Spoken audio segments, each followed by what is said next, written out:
ആരാണ് ഇത് തീരുമാനമെടുത്തത്? കാരണം സ്വർണപ്പാളികളിൽ എന്തെങ്കിലും മാറ്റം വരുത്തണമെങ്കിൽ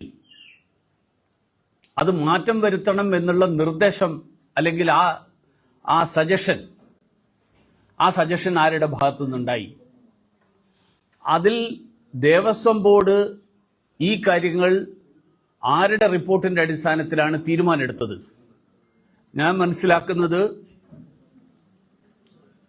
കേരളത്തിലെ ക്ഷേത്രങ്ങളെ സംബന്ധിച്ചിടത്തോളം ക്ഷേത്രങ്ങളിൽ നടക്കുന്ന ഇതുപോലെയുള്ള എല്ലാ കാര്യങ്ങളും ആ കാര്യങ്ങളിൽ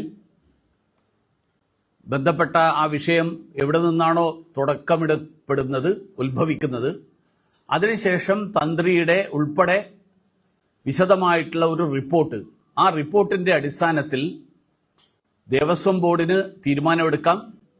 അതിനുശേഷം ദേവസ്വം ബോർഡ് ഹൈക്കോടതിയുടെ ദേവസ്വം ബെഞ്ചിന് മുൻപാകെ ഈ വിഷയം അവതരിപ്പിച്ച് ദേവസ്വം ബെഞ്ചിന്റെ അനുമതി വാങ്ങിയതിന് ശേഷമാണ് അതിൽ ഏതെങ്കിലും തരത്തിലുള്ള പ്രവർത്തികൾ നടത്തേണ്ടത്.